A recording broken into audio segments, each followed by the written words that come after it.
Hello, welcome to the YBNB show, the live show that I do 3 times a week, Monday, Wednesday, Friday for you. There's a number of people that watch, and thank you very much for that and for the lovely comments. And if there's ever anything that you want me to cover, please do. I'm going to start off by introducing my special guest today.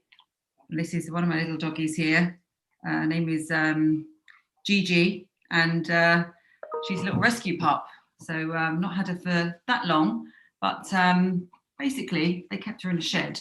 So anyway, we've ended up getting her and her little sister, she's down here somewhere. There she is.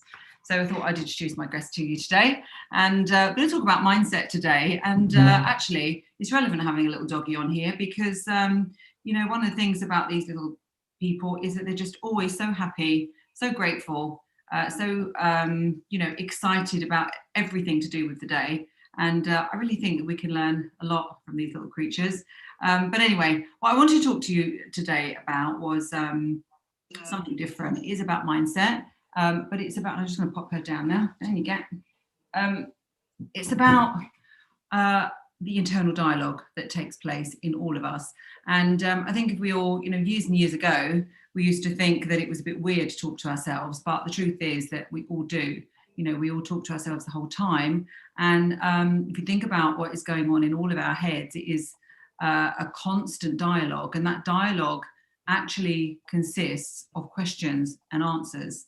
And that's all we do all day long. I mean, you know, as you've been sort of sitting here just listening to what I've said so far, it will be, you know, oh, do I like dogs? Yes, I do. Or, oh, I didn't know she had a dog. Oh, yes, she did. Yes, she does. You know, do I agree with what she's saying there about dogs being kind? Yes, I do, or no, I don't. So it's basically we're asking ourselves questions the whole time. And what I've learned is that the type of question and the quality of these questions is absolutely imperative. It is absolutely imperative to our levels of happiness, positivity, and motivation. And I'll explain a little bit more about that and what I mean by that. We tend to, and I've said this many times before now, we tend to look for the negative, not because we're negative people or miserable people or anything like that, but because, you know, we're wired to, number one, stay alive and protect ourselves. And so the way we do that is we have a negativity, what's called a negativity bias. And what that means is that, you know, we're on the lookout for danger. And so left to its own devices, our brain will ask the sorts of questions that are seeking out the danger. Because you know, years ago when we were trying to protect ourselves in the jungle, or, you know, in the wild, we would have, if we'd have missed a good piece of news, maybe it wouldn't have mattered so much. If we'd missed a bad piece of news, you know, someone about to come and eat us, then we would have been, you know, that would have been us finished. So that's why we have a negativity bias, so the science says. So that has carried through to modern day into the questions that we ask ourselves, actually seeking out danger. And consequently, if we're unaware of our internal dialogue, then we tend to ask ourselves negative questions. And consequently, they come up with a negative answer, or they result in a negative answer. And the sort of thing that I'm thinking about here, you know, if we ask ourselves, why are we no good at that? And the brain's very obliging, and it will just say, well, you know, because you didn't get very good education, for example. Or it will say, you know, why don't I look as great? Or why am I so fat? Or why can't I lose weight? You know, why am I not a better runner? And, you know, the brain will obligingly give you the answers, or because it's too difficult for you, because, you know, you're just not, you don't think it's healthy you don't want to be making these healthy food choices. You know, why can't I find a better job? Well, because there are no jobs there. You know, why can't I make this business work? Why can I not grow this business? Well, because the economy is terrible, or because you're just not really that good. So if you ask yourself these negative questions about anything, and we don't even know we're doing it, sadly, the brain will give us negative answers. And all that does is it pushes us further and further and further down into a negative state, or what I should say is an unresourceful state. It really doesn't help us to move things forward and to build, you know, the life that we want. So how do we address that? Well, it's actually pretty simple. I'm not saying it's easy, but it is pretty simple. And it is to change the quality of the questions. Firstly, to be aware of the narrative that's going on. And secondly, to choose high quality questions, questions that are going to give us a positive answer. And they tend to be how questions. They tend to be questions like, well, okay, I'm in this difficult spot. What's the best next thing to do? Another question might be, how can I move this forward? Another question might be, who might be able to help me with this?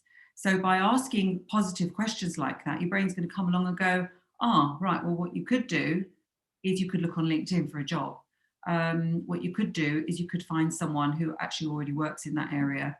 What you could do is to look for maybe a coach in the business world to help you move it forward. What you could do is go and find a personal trainer to help you with your body goals or something. So if you ask the how questions, your brain is just as obliging and will come back with really positive answers to help you out.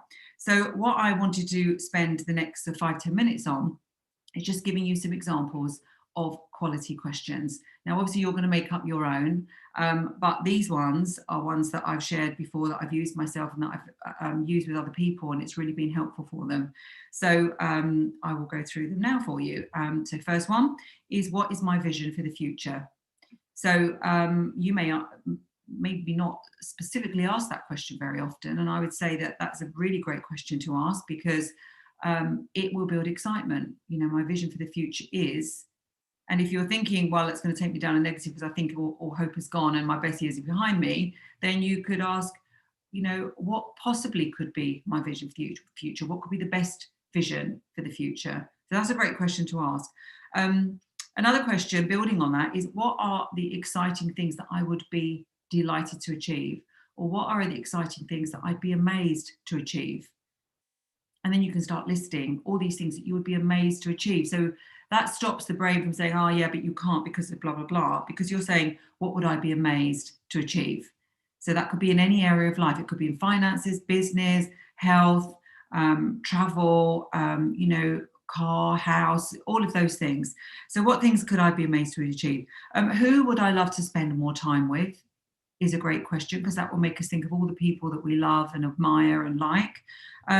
What are my priorities this year? That gets us really thinking about the important things. So stop dwelling on rubbish and things that drag us down and start to think about what the priorities are this year. Who are my role models and why is another good question. Because if you start thinking about who your role models are, again, it starts you down a path of thought, which is really positive. All the people you like, all the people that you admire. And if you dig a bit deeper into that, why do you admire them? What is it you like about them? That will give you your values and the qualities. And then you can move on to, okay, so if that's my value, if that's a quality I like, how can I emulate that in my own life? So that's another great question. How can I emulate those qualities? There's lots here.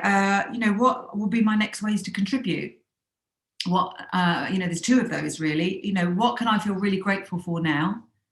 And everybody can feel grateful for something. I mean, we can feel grateful, and I do every single morning, and very, frequently through the day, for having a fit, healthy body, for being able to breathe and to be well and to have survived, the last year, and for all my loved ones to have as well.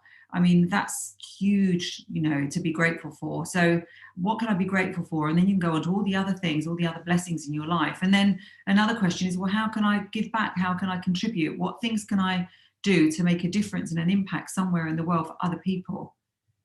So that sounds, very very, very giving and very sort of almost humble, but it isn't. I mean, there's a selfish side to that, because it makes you feel great when you know that you're impacting and helping other people. So those are great questions. What are the ways that I want to feel in the next year? How do I want to feel? What sort of state do I want to be in? Excited, alive, enthusiastic, empowered, different things that I want to feel. How do I want to feel like that? And what are the things that make me feel like that? What could a day look like for me in 5 years' time? So how would I describe my ideal day in 5 years' time? Let me do that. What are the magical things that have happened to me in my life? And what were the things that I did to make those happen?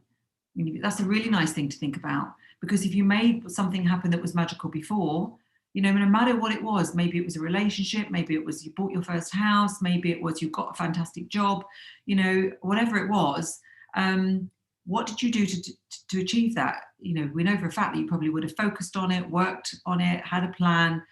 And so can you do that again with something else now that you've got in your future vision?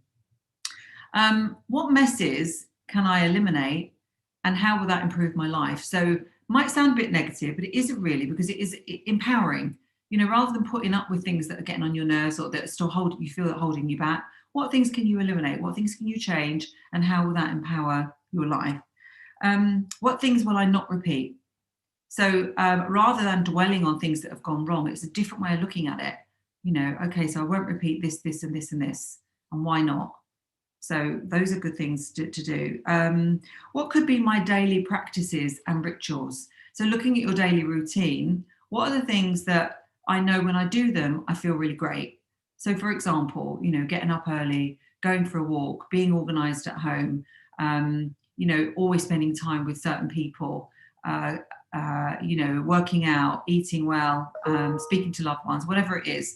And so how can I build that into my day-to-day routine so that I have some things as part of my day, lots of things as part of my day that I really love doing. And if you build that into your day, every day becomes super enjoyable, rather than having demarcation where these days are work and those days are happy. Build the happy things into every day of your life. And I suppose I've got lots here, but I'll end on this one. What positive steps could I take right now? And you can ask that question in any situation. You can ask it right now before you listen to this, or before you finish listening to this live. What are the positive steps that I can take right now? So that's just a little snapshot of positive questions. There are many, many, many more. And but the main message that I wanted to give to you is that we do have a dialogue, whether we want to hear it or not. And my advice to you is to make this more conscious and take control of it a bit more and make it more positive, and make your brain work for you, make it your biggest ally rather than your biggest enemy. And you can do that with quality questions. If you like this and you want to hear more, we've got the Your Body Means Business program. It's a thing that I've been working very, very hard on with my team, and my co-founder that I'm delighted to say is Annabelle Middleton, my daughter. And we've been working really, really hard on this, all of us this year. We've got a fabulous client base now, and we've had some, amazing transformations with people from across the world, actually. It's all been on Zoom. We've taught them to transform their bodies through training and nutrition, transform their mindsets through the sorts of things that I've been talking to you about and much more. And by doing that, transform their business life and their career as well. Increasing sales, getting new jobs, signing partnership deals, landing, huge new clients, and generally just raising their brand, their profile, and of course their finances as well. So we are about to take our summer intake beginning of June. So we've got a number of different options for you to do that. So if you want to jump on board, there'll be a link to click. And if you just want to hear some more of my free hints and tips every day, then I do a free daily email as well, so you can subscribe to that link. So that's it from me today for Wednesday, our mindset day. Hope you enjoyed meeting my little friend, my little doggy, and I will talk to you some more on Friday. Take care. Have a great week.